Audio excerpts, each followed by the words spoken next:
Danny girl, why did you do that to that phone? That phone ain't do shit to you. Girl, hey, hey, hey, welcome back to my channel. Hi, I am Shar and I'm your recap auntie. Hey, I'm a day behind, but you already know that. Hey. Hey everybody, hi, I am Shar and welcome to my Moo review. I am doing the recap for Beyond the Gates. I'm a day behind. I'm doing Tuesday's episode, which is episode number 12. Whew, we're getting there, y'all. We're getting there. I thank God I can finally recognize who the people are. So, when the little beginning comes on and you see everybody doing their poses and saying their real names, I know who the characters are now. They added a new character on there today. Sorry if the click clacket is going on my rose quartz. This gives me so much beautiful balance, so excuse it. But I'm gonna try my best to keep my arms down. But they added a new character up there. If y'all need for him to have a wife, I could do that. I look good in gray, I mean, he crazy, I could be crazy too. As you can tell, I like chocolate. Although my man is light skinned, he tastes real good. But anyway, I like the new character, and it's needed for that particular character. Y'all adding all these people on there, and I'm like, this show has been on for what, 3 weeks, and you just bringing him on there. But people, they have been talking about him. They did mention his name, and I'm like, okay, we get it, we get it. Hopefully, he stays up there a long time because he needs to be up there to teach this particular person a lesson. Every time you turn around, he got on his wife beater and his drawers on every time. I mean, he look good now. He look good, but damn, Jacob. Anyway, I double dutch. I might jump here, jump there, jump scenes. I go according to characters. It's just how I feel. I try not to skip anything, but if I do, mention it in the comments below. Okay. Thank y'all for commenting. I've been noticing that. Thank y'all. Some of y'all are staying through the duration of the video, and that means so much to Auntie. That really, really does. And I got 2 more days for my the opening of my show. And when I tell you I'm so ready, I'm so ready. So thank y'all so much. I appreciate you more than you even know. That you guys are hanging in here with me, and I like the show. I really do. Today was an okay episode. It wasn't like a nail biter, or like, oh my god, like the other ones have. But it was okay. It kept my attention. And there's a storyline, like I said a couple of episodes ago, that I'm very familiar with. Don't ask. Mind your business. But but yeah, it was an okay episode. So we open with Eva giving Nicole 2 green smoothies. She has her big interview today. I love her little skirt she had on. It had like a little pleat in the front. It was really cute. I was like, go ahead, Nicole. So she's looking for her bracelet. It's like her good luck charm. And as you can see, I'm a bracelet lover. I have way more than this. I just decided to do pink rose quartz now. This is my thing. So, but I do have a bunch of chakra. Anyway, so she said it's her good luck charm. It's something that Ted had given her, so she couldn't find it. So she's very nervous. She not like her parents who handles the spotlight. Like her mom is like the Diana Ross, and her dad is like a senator. She's not used to the spotlight, and of course her sister Eva. I mean Eva, Lord, Danny, who is like just all over the place right now. So we see Vernon asking Anita, have you talked some sense to Danny, wanting to go back to Bill's petty ass, and Anita says she's a reminder that her interview is about Nicole and her award now. Damn it, ain't about no Danny today. So Anita and Bill will handle all of the difficult questions about Danny if they come up. So Anita tries to get. Oh, I'm sorry if I'm looking down. I forgot laptop. So Auntie Brain, yeah. So anyway, Anita, yeah, they said they're going to handle everything if the question comes up. Anita tries to get across to Danny that she might lose her, just in case she might lose her control, and if she's put on the spot. So they want to be able to intercept that for her and take control of that. So Vernon asks Anita, do you think she was listening? And Danny walks in, is like, of course, Daddy. I always. I'm like, Danny, now I love you, boo, but you was acting like a real like little schoolgirl.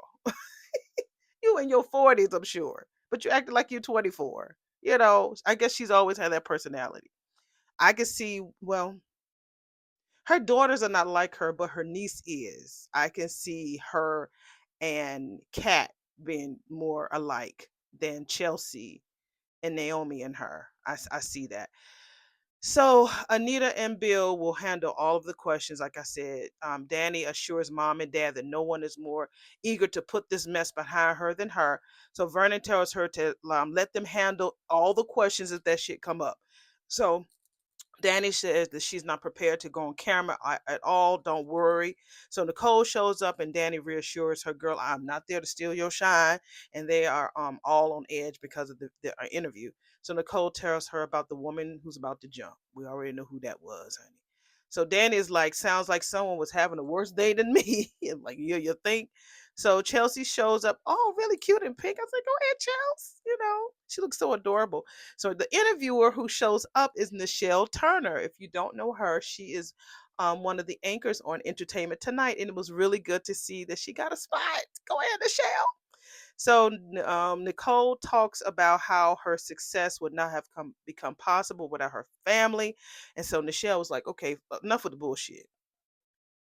Y'all got another chap out there who's been in the news lately for a very different reason. Let's talk about that." And so Vernon says that they are not going to talk on that. Anita says, as we've I said it bad. As we stated before, we don't condone Danny's behavior, but certainly understand what drove her to it. The cruel and unforgivable behavior of her crazy ass ex-husband and his secret mistress, now wife, then that's that. But she didn't say crazy ass, but that's what I said. So Nichelle brings up the fact that Bill is at a press conference and says that he told the press conference over there in his building that Danny had a nervous breakdown and that she's crazy and maybe she needs to use her sister to help her with her mental illness. So Danny walks in and she says, "Okay, I want to respond to that." So she was looking cute. I guess earlier the little outfit she had on was real hoochie mama. But she wound up going in her mama's closet and finding something and put her heels on. I said, yeah, it did look very demure and classy. I'm not saying that Danny's not a classy, but she's more like a funky dresser. Mama is more like flowers and lace and furs. So so this part really had me doing like this. I know you're like, what you mean? Whiplash, because a lot. Oh, I'm dizzy. Ooh, okay. Um, this part was very well written. It was very because I'm an actress. If you don't know, I know you're sick of me saying it, but I'm gonna say it. And so the way that they did it was very good because they had like them both during their interviews at the same time. Bill was more so like with the news people, the newspapers, giving his commentary on what he felt, how victimized he felt by Danny's crazy at the wedding, and Danny was being more, you know, very what is it, honest, very transparent about what she felt and why she felt she did what she did, and it was her truth. She was more truthful than Bill was, of course. So they started at the same time. Bill said that enough is enough. She picked it up and she says she was deeply hurt, but that does not excuse her actions. She is filled with remorse, and her my heart aches for all the pain I caused. I am so, and then Bill says, arrogant. That's what the Duprees are. They walk around like the rules don't apply to them. Like they are above the law, God's law and man's law, until they take some responsibility. Then Danny says, I take full responsibility for my shameful behavior. And when I think about the example that I set for my precious little girls, I'm so ashamed. That she not country. That's what I'm just saying. I'm so ashamed. That is not how parents raise. That's not how my parents raised me. It was a mistake that will never happen again. And Bill says, "What's stopping her from doing it again?" Hmm? Danny Dupree is a manipulative serpent who wants to punish me for daring to find happiness. And Danny was like, "Happiness, happiness was a memory at that point. I never intended to hurt a soul. I just feel so much pain. They shattered my world. I just wanted to ruin their day." That sounds, and Bill says, petty and desperate. Petty and desperate jealousy turned Danny into a monster, a violent, dangerous one. Danny was like, threat to no one, least of all Bill and Haley. After they showed such generosity in dropping my charges, I'm filled with gratitude, and for that, and for that, and for my family, we are so happy. I was like, "Whoo, child." I was getting dizzy, honey, because I had to stop and start and stop and rewind. My poor little remote control was like, "What is you doing?" It was a lot. It was a lot, but I liked how they did the editing. It was perfect. Um, so Naomi is like, "I know it's early, mom," because the interview was over. She said, "I know it's mom, it's early, mama, but you need a drink," because she did that shit. She did it, and they said that she did great on the interview. And Danny tells Naomi, "Don't be pushing that fine hubby cop away, girl. He's one of the good guys. I know that right now you kind of mad at him, but girl, he was just doing his job." And she was like, "Mama, but he just betrayed the family." She's like, "Look, he is not your pappy. He's Jacob. He's a cop. Let the man do his job." So Danny told Mama that she needs to give her back her shoes and her outfit. I told you that earlier. She needed to respond, since Bill was doing his own shit. I need to respond in my own way. So again, they're so proud of her. Vernon said that he might have to call his friend because Anita was like squeezing his hand because she was nervous. Because when she saw Danny appear at that interview, girl, you don't know what to expect when that girl show up. She gonna either throw a glass or shoot a gun or bring a golf club. You don't know what the fuck she gonna do. So when she walked in there, I guess Anita was squeezing his hand, and he was like, "I need to call my friends at the NAACP because you squeezed the shit out of my hand like we was marching in the Birmingham March." I thought that was cute. She was like, they were just worried that this whole thing with Bill, has taken a really tough hold on her emotions, and they believe that they really won this round over Bill. Let's hope so. So let's talk about Bill, honey. I'll get back to Danny at the end.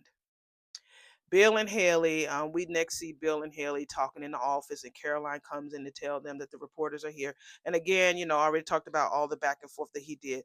So Haley tells him that I'm guessing that this is what their TV interview is all about. And Haley says, "This is getting old." This is before the interview. She's like, "This is getting old, Bill. Standing on the sidelines watching you do battles with your ex-wife and her family." He keeps telling her that he is protecting her, and it's about them and not just him. I'm like, "Yeah, right."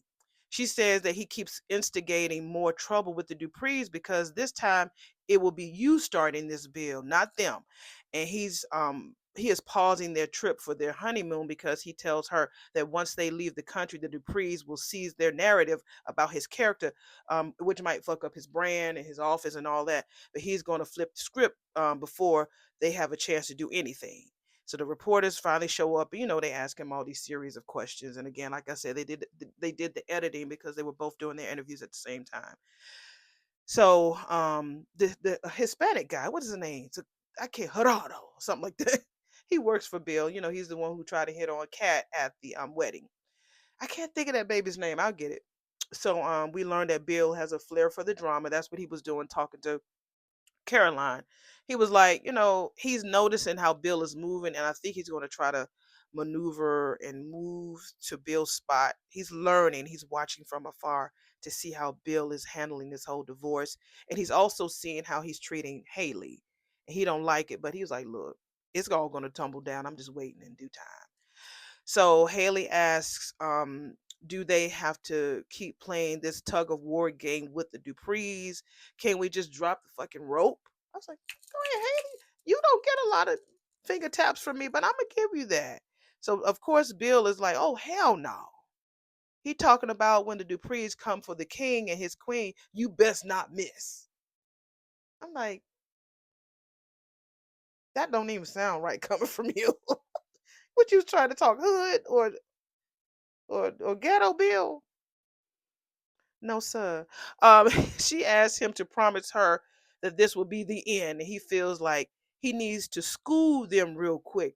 Then they can start their happily ever after. He wants this to be over just as much as she does, and you a motherfucking lie because you like your nuts get really tight when you thinking about making them pay. You know that, Bill. So Bill does the interview and talking about it pains me at this moment, but he and his wife has not come to his, can't have no peace of mind because of his ex, blah blah blah. He talks about Danny, how she assaulted, blah, and how he also invited. He said something. He said that if Danny came over to his house there to threaten them and did this to my wife, Haley stood there like, nigga, no, she didn't. She came there to say that, she was done. Why is you lying? But she didn't say nothing. She just held on to that big arm. She was looking cute today. She had like a Versace-esque top, midriff, leather pants, baby. They're gonna always dress Haley in her pleather, whatever. A lot of people had on leather today. I don't know what the season is, but a lot of people, even Naomi had it on today. I'm like, okay. So he goes on about Danny needs a psychiatrist. I think I mentioned that earlier, and that she needs to see her sister and stuff like that. So back at the office, after the interview, he gives the handsome Hispanic dude. He gives him one of the cases. Finally, because he's about to go on his honeymoon to Rome, Italy, Rome, and he wants to make sure that the guy's going to take care of it. He's like, "Don't I always? You ain't got to worry about that. I got it." So, but Bill tells him if he wants to play with fire. Well, he said, "Remember, I ran into Kat, and I just want to make sure you cool with that." He was like, because he said, "I know how you feel about the Duprees." He's like, "Look, if you want to play with fire, this is what Bill told him. Then go ahead, just be ready to be burned, be my guest." So Haley is back at the office talking to Caroline. Says that they might finally, oh my God, Caroline, we might finally go on our honeymoon. So, oh my God, girl, this is happening. So Haley has never been overseas and ready to have. I'm ready to have Bill all by myself, girl. You've had him a lot of times by yourself, boo. Uh, so Bill sees all of these articles that have overshadowed his interview, and he stares at them like mad as hell. And I'll come back again to Danny. Naomi and Jacob. We saw Jacob in his drawers and t-shirt this whole show, except for the last 10 minutes. Well, one part in the damn office, but he's been in his panties and stuff. Jacob, you fine and everything. You a cutie pie. You really are. You really are. But God, baby, damn. So Naomi is getting dressed, and Jacob walks up, asking, because when you mad with your man, and he tried to act like, let's think of something stupid so we could just, get over this whole situation. So remember, she has told him that he needs to sleep his ass on the couch. So the next morning, of course, they getting dressed, and Jacob walks up asking, "You sleep okay, baby?" And she ain't say shit. Then she said, "I ain't sleep too well because." Never, men out there, don't talk to your woman when she pissed at you, okay? Please don't, because you might get an answer that you might not be ready for. Just so you know, okay? So she said, "No, I ain't getting them to sleep." He got jokes. He talking about, "Yeah, you probably didn't get no more sleep, baby, because you might have heard me snoring from the couch." Tell me, was it Chewbacca or was it Jabba the Hutt this time? Okay. She said, "Jacob, I'm not in the fucking mood." She tells him that he knew how she felt about her dad and how she has issues trusting men, especially after being raised by Bill Hamilton. He said that he just did his job. She said, "No, nigga, you executed the sneak attack. How can I trust after that?" So she said that she don't even recognize him no more. I'm like, girl, I feel you. So Jacob thinks that Naomi makes him feel like he's the villain. He says that he was just doing his job. He says that a lot. Doing your job? Wait. Okay, never mind. So made sure that Danny was treated with respect. Naomi was like, "Do you want to have a gold star for that? Being polite to someone you wrongfully arrested does not make you no hero." He wonders why Danny's responsibility has been skipped, that bringing a loaded gun and firing at a wedding should be ignored. And he also tells her that if she had to do it in court against someone else, that she would bring up all of that in a heartbeat. If it was somebody else, she would be gladly do that. So she tells him that this is ridiculous. Would you have arrested Rosa Parks if that was part of your damn job? He was like, "Baby, orders are orders." She's like, "Well, since that badge means more to you than that ring on your finger, would you have me damn arrested?" He was like, "Look, this is unfucking believable." So she tells him that she has to go. Unlike him, she knows where her loyalty lies. She has to go with her family. So he goes to work, honey. He's at the desk. So Mr. Marcel Malone, baby. Mr. Marcel. I like you, Marcel. I do like you a lot. I know you like, thought it was Ted. It's still Ted. Don't get it twisted now. It's still Ted. But Marcel, yeah, I like Marcel. I do. So he is the popular, very well known, well renowned, world renowned detective, Mr. Marcel Malone. He is a new partner for Jacob. So like I said, I like him. He's a tough cookie. So Marcel tells him that he is going to. You need to keep your nose clean and keep your nose out of my business. That's gonna be my Marcel voice. Joe Jacob is like, so when we out in the streets, we gonna play good cop, bad cop. I guess I'm going to be the good cop. And Marcel's a nigga, please. And he walked away. That's what I thought. I could see Marcel with a cigarette right there, and just Marcel, you the nigga. Marcel, Marcel, you the nigga. So Marcel comes back and asks Jacob, "Did the lieutenant approve this overtime, mother sucker? Or are you not welcome at home since you locked up your mama-in-law, nigga?" Jacob thought, I think Jacob probably thought he was being punked. Because he was like, is this the famous Marcel Malone? Damn, I feel like I'm going to be breaking a lot of laws being with this mother sucker because I just locked up my mammy-in-law, got her out. Now here's another man that I'm tethered to, and I feel like he gonna be a lot of trouble. And I ain't talking about this like back and forth banter trouble. I mean like break the law selling drugs, planted it on an innocent man kind of trouble. So Jacob thought that he was being smart, and stands up and tells Marcel, I thought you said that we were staying out of each other's business. Marcel is like, don't flatter yourself, nigga. I can give a rat's ass about your personal life, except when it affects the job. Now, you lose focus out there crying about your wifey, then it puts my life on the line, and I don't tolerate that shit. Ain't say shit, but that's what I felt. Marcel, I know he want to say that. I know he do. I hope they write it in there one day. Is my microphone still on? Yeah, she's still lit. So Jacob stands up like he's some type of big man. Because Marcel just sunned him too, asking, are you done?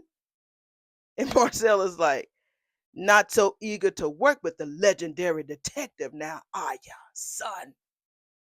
Jacob was like, he walked out and said, I'll see you tomorrow. Smart ass. That was so good. To me, Marcel was the highlight of this show. I like Marcel. Marcel ain't taking no shit. He cool as fuck. He don't give a fuck.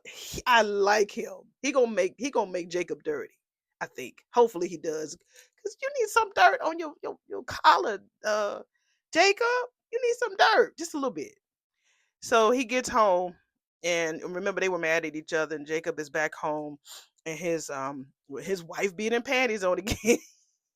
And has a flashback back of the conversation when Naomi finds out about her father being engaged to her best friend, which was Haley. And so she said, "How did you know? Did you know about the affair?" He was like, "What are you talking about?" She said, "You a cop. You are wired to pick up situations like this. You know when things like this happen. Did you know?" He was like, "No." He said, "But I'll tell you this." He said, "I I didn't like Bill when I first met him." She was like, "What you mean?" He was like, "Cause we're alike." She's like, "Okay, nigga, what that mean? You gonna cheat on me like my daddy cheated on me?" He was like, "No." He says that he would never destroy their marriage, but he says that when he was here, they both have a weakness of people to get the truth. He said they both use weakness of the people to get the truth. He says the difference between them both is that I'm a cop and I do it to protect and serve other people in the district. Bill does it to serve himself. I was like, okay, I'm gonna give that to you, Jacob. I am. So she says, does that mean that you're going to do the same thing and cheat on me? And he says, "No, I would never do that to destroy our marriage. And if we ever get to that point, we will do what we can to protect this miracle that we found in each other. And whenever you ask me, I will do my best to try to tell you the truth unless my job doesn't allow me to, because I know that you do the same." I said, "You better spit that knowledge, brother." He tells her that she could check his phone, you could check my location, you could check my piss, you could check my peen, you could check my mileage, you could check under my armpits, you could check my drawers, you could check. You get the point. She said, "No, boo, I ain't gonna do all of that. I trust you. I trust you." So she asked him if he ever had the chance to choose between his family and job. He was like, "Oh, no, no, those worlds will never collide." Little did he know. So we bring back to the current Jacob. So he's packing his bags and he's packing his suitcases. So she comes home because she remembers she had already talked to her mom about the whole situation, and she was feeling bad. So she sees him packing. She was like, "Where you going?" He was like, "I'm not sleeping on that fucking couch no more. I will leave first." She's like, "Oh baby, I don't want you to leave. I just don't know no more." He said, "Baby, just come here. Let me fuck you good." She tells him that my mom was on your side and I agreed that I came at you really hard. And he confirms that, "Hey, look, baby, I am not your pappy and will never treat you like he did your mammy. He's a man of integrity, someone that I could trust." No, she says, "You a man of integrity and someone that I can trust." She tells him that he don't need that suitcase no more. You can just, you're not sleeping on that couch either. So they fuck right there. They go ahead and screw. Okay. Okay, Eva. We already talked about that. So we're back with Eva in Nicole's office, and so she sees the Richardson's family photo. She just stares at it, and somehow she superimposed herself into the picture behind Martin. So she thinks that she's part of the family. So you crazy, just like your mammy girl. Ted walks in and she tells him that Nicole already left. He takes one of the smoothies and thanks her for it. And he saw her staring at the picture. He was like, "Why are you staring at that picture so long?" She said, "I wish I had the type of family that you did. I wish I had a sister, so I could beat her up. She could beat me up, whatever." So he said he apologizes for opening an old wound. She said, "No sweat." She says, "I'm open book. You can ask me anything." So they just have some back and forth about, her childhood and that she never knew her pappy, which we know she lied. And oh no, she didn't. She really, I mean, as far as she's concerned, Bill is her father. So he said, he is finished with the drink and he decides to throw it away. And she tells him, "No, I'll take care of it. I take it." So she got that DNA from that straw. I think somehow she's maybe not believing her mom too much. I think she's wanting proof. I think that her mother telling her that has not been enough for her. I think that she wants to find out proof if that's her father or not. So she kept his cup. "Girl, what you gonna do with that cup? You could bring it to me. I'll drink after him." It's okay. So Eva finds Nicole's bracelet in Nicole's drawer. I thought that crazy ass Leslie took it, but and she gave it to Nicole, and they had some type of speech about how she, Ted gave her that bracelet, blah blah blah. So Eva leaves and goes and meet with her mom. Tells her mom that she met with Ted. And earlier, Leslie had met with her girls, Mona and Ashley's mom, and she was looking all happy. They're like, "Girl, you glowing? You happy?" Like, "Girl, things are changing for the better." She's like, "You got a new man?" Like, "No, I got a new man, but things are getting better for me." Since I guess I don't know if that was her son or her husband had died. She was feeling lonely and lost, but now she's feeling a spark. So they left, and so Eva finally came, and so she told Leslie that she had a conversation with Ted. "Girl, what you do that for? You supposed to talk to him?" "Girl, you just talked to him yesterday." They both are not telling each other. The right hand is not telling the left hand what's going on. So she told him, she's like, "Look, don't do that." And Eva's like, "I just want to learn more about my daddy." And Leslie's like, said that you don't need to learn more from him. You need to learn more from me instead. And trusting Ted Richardson was the biggest mistake that she had ever made. It's like, "Girl, you wanted him." So we have this really interesting conversation between Kat and Chelsea. Kat wants to meet with these people that want to invest more into Chelsea's brand, and Chelsea's like, "I ain't feeling that. I want to make some purses." So Chelsea tells Kat, I can't meet with you tonight, sis. I'm like, wow, it's the tea. I got a date. Oh, you with this man? She's like, no, it's not like that. Oh, I meet with them. She's like, oh my God, don't tell me you meet with two of them, girl. And Chelsea was like, chill. And she's like, it's not two men. I never said that. She's like, oh, it's a guy and a girl.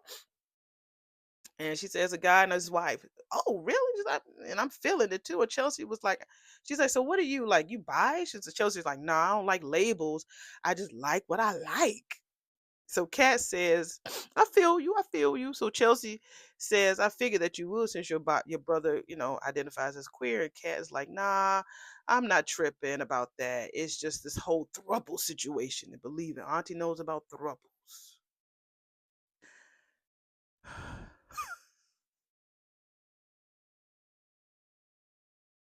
Put the show pause. Ciao. um Chelsea says, don't knock it until you try it. And Kat is like, this is not my lane. I'm more of a Michelle looking for her Barack kind of girl. So Kat asks her, how is it, boo? And so Chelsea was like, starts to tell, and then somebody walks by and she's like, shit, let me and he and she and he and she and she Kat was like, girl. And she's like, So she leaves. Chelsea leaves, and then Kat gets a phone call from the Latin lover guy, and he invites her on a date. So Ted and Nicole have a little chit chat. Jacob, he said, "Oh, Ted got a nerve to tell because Nicole had noticed that Naomi was upset with about Jacob turning in Danny, and they're afraid that their marriage might be a little, tested and tried. So here's Ted talking about. He says that he and Nicole have had their challenges over the years, but they have never thrown in the towel, and that everything they have built has been because of the choices they made way back then. Then Nicole tells him that the smartest decision that I've ever made was agreeing to marry you, darling. No, girl. The smartest decision that you ever made was to become a doctor. Then we see them kiss, and he hugs Nicole, and he's thinking about that damn Leslie. He said, "You fuck around and do what you did to my wife, I will destroy your." Yes. So he had a good talk, and he told Nicole that he had a good talk with what's her name, Eva, and she seemed like she's a cool girl. So then at the end, we see Danny. Like I said, we saw Bill earlier looking through his iPad, and the first thing that pulls up is Danny, Danny, Danny, talking about everything that happened. Danny, Danny, Danny. He ain't nowhere. They ain't even try to put him on nobody's news outlet nowhere because he's irrelevant. Don't nobody care. Ain't nobody looking for you.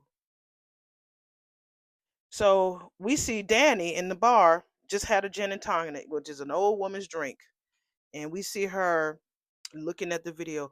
Oh yes, me and my wife, we're about to at Bill and Haley. We're about to take our long-awaited trip to Italy, and yes, we're gonna make sure that we are living happily ever after. Bullshit, bullshit, bullshit, and, and he kisses her. So Danny looks at the damn phone. This crazy girl, cause she is crazy. Like I said, Anita earlier said, I'm worried about her emotional health, like mental emotional health. She takes an iPhone. Now I'm recording on the iPhone. I use a Galaxy. I'm an Android user, but someone said on YouTube that it's best to get if you want to get, you don't have to spend a lot of money on expensive camera. Just get an iPhone and get a second phone that has a really good, video quality, and you cool. So that's what I'm recording on right now. I do like iPhones. If I ever turn it on for service, it'll be something that I'll switch to. But it has great memory. I love the quality and stuff like that. So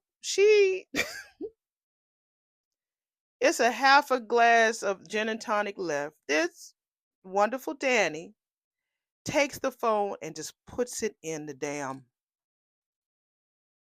drink.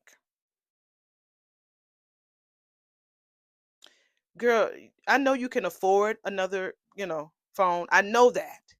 I know it. You're rich.